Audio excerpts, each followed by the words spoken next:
আবু বকর সিদ্দিকের দরজার সামনে নবী যে হাজির। গভীর রাত, মানব দানব পাক পাখালি সবাই ঘুমায় আছে, যুবক সবাই ঘুমায় আছে।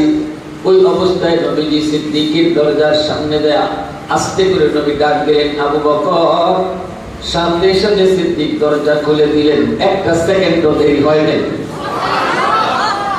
নবী বলতেছে, আবু বকর, এত আস্তে করে ডাক দিলাম যাতে দুশমনরা আমার ডাক না শুনে পিছনে দুশমন ধাওয়া করে।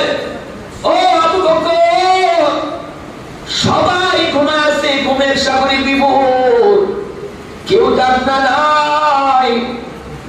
এত কম সময়ের ভিতরে তুমি কেমন করে দরজা খুলে দিয়ে চলে একটু আমার কও। সিদ্দিক তখন চোখের পানিটা মুইসা কই, নবী গো, 40 দিন আগে আপনি আমার ইশারা দিছিলেন, আবু বকর কোন এক রাতে তোমাকে নিয়ে হিজরত করব, সতর্কতাই গো। নবী গো, সেই দিন থেকে আজও পর্যন্ত 40টা রাত, একটা রাতের জন্য আমি বিছানায় পিঠ লাগাই না। কখন জানি আমার নবী দরজার সামনে এসে আমার ডাক দেখো, আর দরজা খুলতে যদি দেরি হয় নবী তো কষ্ট হবে। এজন্য দরজার সামনে দাঁড়ায় দাঁড়ায় সারা রাত কাটিয়ে দিছি। 40টা রাত আমি দরজার সামনে দাঁড়ায় দাঁড়ায় আপনার অপেক্ষায় আমি রাত কাটিয়ে দিছি। আল্লাহ নবী চোখের পানিটা মুইছা দেয়। নবীজি আল্লাহর কাছে হাত উঠে, মালিক, আমি উম্মতের সবার ঋণ শোধ করতে পারবো, কিন্তু আবু বকরের ঋণ আমি নবী শোধ করতে পারবো না। হযরত তোমার কাঁদতে কই, আবু বকর, ওই রাতের কথা বলছি যেই রাতে আমার নবীকে নিয়ে তুমি রওনা দিয়েছো গারে সোর, সেই পাহাড়ের উঁচায় গুহা, এই গুহায় তুমি নবীকে নিয়ে উঠবা, কিন্তু অনেক উঁচা পাহাড়, এই পাহাড়ের চূড়ায় সেই গুহাটা গারে সোর। পাহাড়ের নিচে যে আমার নবীকে নিয়ে তুমি থামছো, নবীকে তুমি বলতেছো, নবী গো, এই পাহাড় পায়ে পায়ে গুহায় পৌঁছতে আপনার কষ্ট হবে। ইয়া রাসূলুল্লাহ, ওগো নবীজি, আপনি আমার পিঠে উঠেন, আমি আপনার পিঠে লইয়া পাহাড় পায়ে পায়ে গুহায় গিয়ে বসবো। ওই দিন আমার নবীর নিজের পিঠে উঠাইয়া তুমি আমার নবীর নিজের পিঠে উঠাইছো কে? তিনি কই, দু জাহানের বাদশা। আল্লাহু আকবার জোরে বলো। ও জাহানের বাদশারে নিজের পিঠে উঠাইছো, পাহাড় পায়া পায়া তুমি সেই গুহায় যে পড়ছো, এত উঁচা পাহাড়টা, আবার পাথরে পা দিয়া দিয়া নবীরে লইয়া তুমি উঠছো, গুহার কাছে দিয়া নবীরে থামায় দিছো। নবী গো, আপনি আগে ঢুকেন না, আমি যে আগে ঢুকবো। এই গুহার ভিতরে সাপ বিচ্ছু থাকতে পারে, বা লোক থাকতে পারে, আপনার যদি ক্ষতি হয় উম্মত হালাক হয়ে যাবে। আমি আবু বকরের ক্ষতি হলে তেমন ক্ষতি হবে না। নবীরে তুমি গুহার মুখে দাঁড় করায়া নিজে তুমি আগে ঢুকছো, টুইতে তুমি দেখছো সবগুলি গর্তের মুখ বন্ধ করেছো, পাগড়ি সিরা সিরা কাপড় দিয়ে মুখ বন্ধ করছো। যেই গর্ত থেকে সাপ বের হওয়ার সম্ভাবনা আছে, এই প্রতিটা গর্তের মুখ তুমি কাপড় সিরা সিরা বন্ধ করেছো। একটা গর্তের মুখ বন্ধ করার মতো কাপড় সেদিন ছিল না, নিজের পা দিয়ে তুমি সেই গর্তটা আটকায় রাখছো। যদি এই গর্তে সাপ থাকে থাকো, আমি আবু বকরের পায়ে কামড় দেখতে, তবুও যেন আমার মায়ার নবীর কোনো ক্ষতি না হয়। এ ভাই আবু বকর, ওই রাতের কথা আমি বলছি, ওই রাতের নেকি আমাকে যদি দাও, এক রাতের নেকি উসিলায় আমি উম্মত জীবনের নেকি দিয়া দিব। তারপরে আমার নবীরে তুমি ভিতরে ঢুকাইছো, ঢুকাইয়া মায়ের নবীরে বলছো, নবী গো, আপনি আমার গোড়াতে ঘুমান। ইয়া রাসূলুল্লাহ, আপনি আমার গোড়াতে ঘুমান। ওগো নবীজি, আপনার অনেক কষ্ট হয়েছে। মায়ের নবী দু জাহানের বাদশাহী নিজের গোড়াতে তুমি ঘুম পাড়ায় দিছো, অথচ ঘুমের প্রয়োজনটা তোমার বেশি ছিল। 40টা রাত যে ঘুমায় নাই তার ঘুমের বেশি দরকার। নিজে না ঘুমাইয়া আমার দু জাহানের নবীর নিজের গোড়াতে তুমি ঘুম পাড়ায় দিছো। নবীরে ঘুম পাড়াইছো, নবীর চেহারাটা মায়ের নজরে নজরে দেখতেছো। নবীর নুরানি চেহারা, যে চেহারা আল্লাহ পৃথিবীতে ওয়ান পিস বানাইছে, ওয়ান পিস, কখনো বানাবেও না। সেই চেহারাটা তুমি কাছে তাইকা দেখা নয়ন জুড়ে জুড়ে দেখতেছো। এত কাছে থেকে আমার নবীরে কেউ দেখে নাই, এত লম্বা সময় আমার নবীরে কেউ দেখি নাই, আমরা দেখি নাই। মায়ের নবীরে তুমি দেখতেছো দেখতেছো, এর ভিতরে ওই গর্ত, যেই গর্ত পা যে আটকে রাখছো, ওই গর্তের মধ্যে ছিল বিষাক্ত সাপ। সেই সাপের তোমার দিল কামড়, সাপের কামড় খেয়ে তুমি অস্থির হয়ে গেছো, কিন্তু বডি নড়াচড়া তুমি করো না। মুখ দিয়ে আহ শব্দটাও বের করলে না, উফ শব্দটাও মুখ দিয়ে বের করলে না। কারণ আওয়াজ করলে আমার নবীর ঘুম ভাঙতে পারে, নবীর ঘুম ভেঙে যেতে পারে। এজন্য মুখ দিয়ে কোনো আহ উফ শব্দ বের করলে না, বডিটাও নড়াচড়া করলে না। সাপের কামড় যে খাইছে সে জানে সাপের কামড়ের যন্ত্রণা। সেদিনের যন্ত্রণা তুমি কিরিমিরি খাইয়া সেটা সহ্য করেছ, বডি নড়াচড়া করো নাই। কারণ দুজাহানের বাদশাহ তোমার পুরাতে ঘুমাইতেছে। আওয়াজ দিয়ে কও না সুবহানাল্লাহ, আওয়াজ দিয়ে কও না সুবহানাল্লাহ। उल्फत में तेरी वैसी ने दंदान को तोड़ा, बू बकर उमर नक्श कदम तेरा न छोड़ा। उल्फत में तेरी वैसी ने दंदान को तोड़ा, बू बकर उमर नक्श कदम तेरा न छोड़ा। है उशाक़ नबी वाक़े असरार मदीना, सुल्तान का सुल्तान है सुल्तान मदीना। सरकार का सरकार है सरकार मदीना, गुलजार का गुलजार है गुलजार मदीना। अल्लाह ने मक्का में काबा बनाया, इस काबा का बातिनी मरकज को बनाया। अल्लाह ने मक्का में काबा बनाया, इस काबा का बातिनी मरकज को बनाया। ऐसा लम्हा जी चले जा राह मदीना, सुल्तान का सुल्तान है सुल्तान मदीना। सरकार का सरकार है सरकार मदीना, गुलजार का गुलजार है गुलजार मदीना। मुसलमाনের আওয়াজে বলো আল্লাহু আকবার, আরো জোরে আল্লাহু আকবার। এই সাপে দিল কামড়, বিষাক্ত সাপের কামড় খায় সিদ্দিক বডি নড়াচড়া করেন না, কারণ বডি লড়াইলে নবীর ঘুম ভেঙে যাবে। সুবহানাল্লাহ। এই অবস্থায় মায়ার নবীর নুরানি গালে, পবিত্র গাল মোবারকে সিদ্দিকের এক ফোঁটা চোখের পানি পড়ে গেছে। নবীজি ঘুম ভেঙে গেল। নবীজি ঘুম ভেঙে দেখে সিদ্দিক কান্দে। নবী কয় আবু বকর কাঁদো কেন? তো ইয়া রাসূলুল্লাহ সাপে কামড় মারছে পায়ে। রহমতের নবী কয় আবু বকর আমাকে কেন ডাক দিলি না? সিদ্দিক কয় নবী গো আপনার ডাক দিলে ঘুম ভাঙবে, ঘুম ভাঙলে আপনার কষ্ট হবে, এর জন্য আপনার ডাক দিই নেই। নবীজির সাথে সাথে হাত উঠায় কয় মালিক আমার বন্ধু আজকে সাপের কামড় খাইছে, নিজের দোষে না, তোমার বন্ধুর মায়ায় পইড়া। আল্লাহু আকবার। ও মালিক এই সাপের বিষ পানি করার মতো মেডিসিন আমার লবে দিয়া দাও। আল্লাহু আকবার। হাই অ্যান্টিবায়োটিক মায়ের নবীর লব মোবারকের ভিতরে আল্লাহ পাক দিয়ে দিলেন। নবীজি একটু লব হাতের মধ্যে নিয়া, আঙ্গুলের মধ্যে নিয়া সেই কাটা জায়গায় লাগাইতে দেরি, সাপের বিষ পানি হইতে দেরি হলো না। ভাইরা বন্ধুরা, আবু বকর সিদ্দিক রাদিয়াল্লাহু তাআলা আনহু নবী বাড়াতে ওই সাপে একটু গর্ত থেকে বের হও। নবী সাপে ডাকিছে, ভাইরা ভাই রাসূল কয় তুই আমার আবু বকরকে কেন কামড় দিলি? জবাব দে। সাথে সাথে সাপ কয় আল্লাহ জবাব দাও, তোমার দুষ্টর লোকে একটু কথা কইতাম। আল্লাহ সাপের জবাব খুলে দিছে।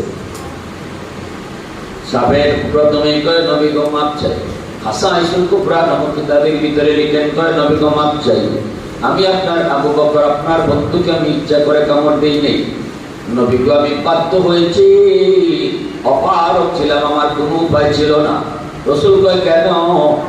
কয় নবী গো আমি গুহায় আজকে এতদিন যাবত থাকতেছি শুধু এক নজর আপনাকে দেখার জন্য। আমার বাসস্থানে গুহা ছিল না, ওই যে খেজুর বাগান, ওই খেজুর বাগানে আমি থাকতাম। দুইজন তাওরাত কিতাবের আলেম আমার খেজুর বাগানে পার দিয়া যায়, একজন আরেকজন দেখো দোস্ত ওই যে দেখো একটা গুহা দেখা যায়, এই গুহাটার নাম হলো গারে সুর। তাওরাত কিতাবের ভিতরে এই গুহার কথা আল্লাহ বলছেন, আর আল্লাহ বলছেন আখিরি জামানার নবী হিজরতের রাতে এই গুহায় তিনি অবস্থান করবেন। নবী গো আমি তাওরাতের আলেমদের কথাটা শুনে ফেলেছি, সেদিন থেকে আমি নিয়ত করেছি আমি আজ থেকে এই বাগানে থাকবো না, আমার নবীকে দেখার জন্য আমি গুহায় চলে যাব। এতদিন যাব শুধু গুহায় অবস্থান, আপনাকে এক নজর দেখবো, বেশি দূরেও খাইতে যাই না, কখন কোথায় কোন টাইমে জানি আপনি চলে যান, এজন্য আমি বেশি দূরেও যাই না গো নবী, শুধু এক নজর আপনাকে দেখবো। দীর্ঘদিনের মনের আশা পূরণ হতে চলেছে, কিন্তু আপনার আবু বকরের পায়ের কারণে বের হতে পারি না। আবু বকর ফাউ দিয়ে আমার আটকায় রাখছে, বাইরে কেমনে, আর কোনো বাইরিবার কোনো রাস্তাও নাই গো নবী। এজন্য অপারক হয়ে বাধ্য হয়ে সিদ্দিকের পায়ে কামড় দিয়েছি। মায়ার নবী দয়ার নবীর কাছে সাথে মাপ চাই। আবু বকর সিদ্দিকের কথাগুলো হযরত ওমর শুনাইতেছে, ওমর শোনায় শোনায় কাঁদতেছে আর কইতেছে ভাই আবু বকর আমি ওমরের জীবনের সব নেকি দিয়ে দিলাম, আমাকে ওই একটা রাতের নেকি তুমি দিয়া দাও। বাবা এইবার হযরত ওমর এই প্রস্তাব দেওয়া মাত্রই সিদ্দিক বলতেছে ভাই ওমর এই রাতে কি পরিমাণ নেকি আমার হইছে আমি নিজেও জানি না, চলো আমরা দুইজন নবীর কাছে যাই, আল্লাহর নবীর কাছে গিয়ে একটু জানি ওই হিজরতের রাতে আমি আবু বকরের কি পরিমাণ নেকি হইছে। নেকি তো বদলা বদলি করবো, বদলাইবার আগে আমারটার দাম কত এটাও তো বুঝতে হইব, ঠিক না নি? বদলাইবার আগে তো আমার যে আমি যেটাতে বদলাইতাম এটার দাম কত এটা তো বুঝন লাগবো। চলো দুইজন নবীদের কাছে যাই। দুইজন নবীর কাছে আইছেন, বলেন তো এই দুইজন নবীর সম্পর্কে কি, আত্মীয়তার সম্পর্কে কি? আলেম উলামা সারা কইেন, আলেম উলামা সারা সাধারণ মানুষ এখানে যারা আছেন, একজন মানুষ কইতো দেখি আবু বকর সিদ্দিক আর হযরত ওমর নবীজির সম্পর্কে কি লাগে? মাশাআল্লাহ কি লাগে? দামান কেডা? দামান দামান হইলা নবীজি, দামান হইলা নবীজি। আর আবু বকর আর হযরত ওমর দুইজন হইলা নবীজির শ্বশুর। আর পরের দুই খলিফা হযরত উসমান আর আলী, এই দুইজন নবীর কিতা লাগবে? দামান। এই যুবক স্কুলে পড়ো কলেজে পড়ো, আমরা তো না করি না, কেডা কিছু আমরা কইতাম, আমরা ঠেকা পড়ছি তোমরা বলতাম বলে সব ফেরসাদ বাদ দিয়ে আমাদের সব করতে, আমরা এমনি জায়গা নাই, দরকার নেই, তোমরা থাকো। কিন্তু এতটুকু জ্ঞান তো হিতায়, এই জ্ঞানটা তো রাখতা, এটা তো ইসলামের বেসিক নলেজ, ঠিক না? ও প্রাথমিক জ্ঞান। ডাক্তার হওয়া নিষেধ না, ইঞ্জিনিয়ার হওয়া নিষেধ না, প্রফেসর হওয়া নিষেধ না, তবে আমার সন্তানের পরিচয় ডাক্তার এটা বড় পরিচয় না, সবচেয়ে বড় পরিচয় হলো আমার সন্তান মুসলমানের সন্তান। এজন্য মুসলমানই আগে শিখো, মুসলমানের প্রাথমিক জ্ঞান অন্তরে রাখো, কিনা? এইটুকু জ্ঞান রাখো। কলেজে পড়ো, নামাজ পড়ো, রাস্তায় যাও, আল্লাহরে ভয় করে চলো, আল্লাহরে ভয় করে চলো। ডাক্তার হও, তোমার জন্য জিহাদের সমান সওয়াব হবে, জিহাদের সমান সওয়াব। যদি একজন ডাক্তার আল্লাহওয়ালা ডাক্তার হয়, আর যদি আল্লাহর ভয় না রাখে, মুসলমানের বাচ্চা না হয়, আখিরাতের ভয় পরিজাত না থাকে, এ ডাক্তার ইয়াও ডাকাই দিব।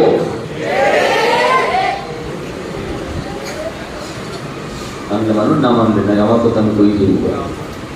20,000 টাকা 30,000 টাকা লোকে কইরা নরমাল ডেলিভারি কেসে রোগীর কই সিজার করতে হবে, নাইলে মাও মরবো বাচ্চাও মরবো। দিল তোমার ডর লাগাইয়া দাও, তুমি জমি বেচো আর গড় বেচো, যেটা বেসো বেচে তুমি সিজারের টেকা লইয়াও। যে ডাক্তারে ভালো করে জানে নরমাল ডেলিভারি হবে, বাচ্চার পজিশন বালা, এরপরেও যদি কয় না সিজার করা লাগবে, বিল বেশি কাটবার লাগে, এই ডাক্তার কইবেন না দেখাই কইবেন?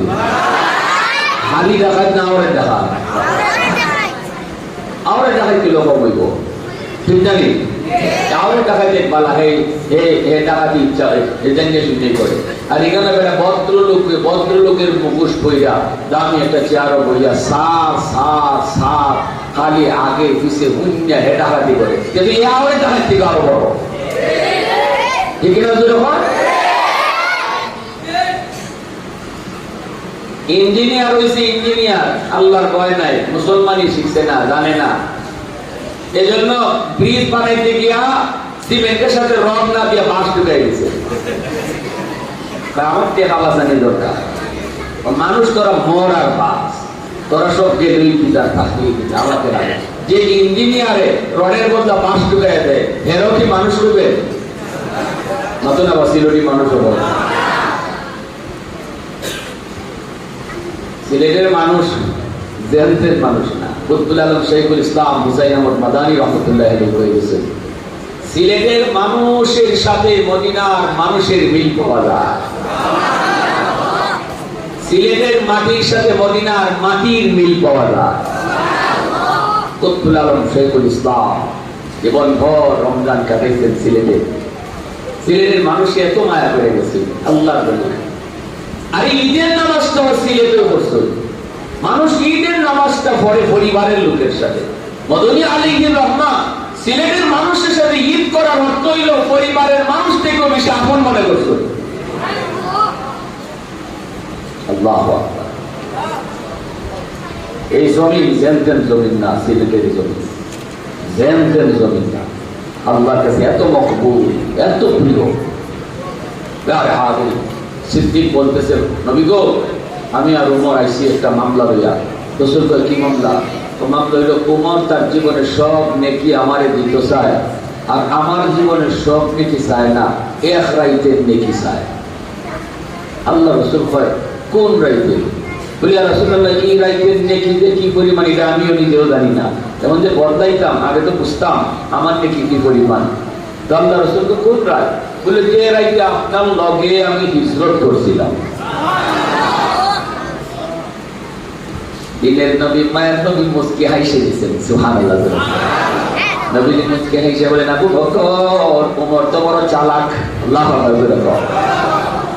কিন্তু আমি কিন্তু কোনটা মারতাম না, কারণ তোমরা দুইজন আমার ভুল লাগো। এখন কোন কথা কইবার, কেটা খুশি হইবার, কেটা বেজার হইবার, কার পক্ষে যাইবার, কার বিপক্ষে যাইব, কথা আমি না। তোমরা কেটা বদলাইবা কি বদলাইবা না, যে তোমরা বুঝে বাজে চলো। কিন্তু যেটা জানতে চাইছো ওই রাতে কি পরিমাণ নেকি হইছে এটা খালি কইলাই, পরেরটা তোমরা বুঝ মতো বললে করো ভাই। বলি কই এটা কইলে হইব? রাসূল কয়, খালি উম্মত না, গোটা উম্মতের নেকি যদি এক পাল্লায় রাখা হয়, আর ওই এক রাইতের নেকি যদি তোমার এক পাল্লায় রাখা হয়, তোমার পাল্লা ভারী হয়ে যাবে।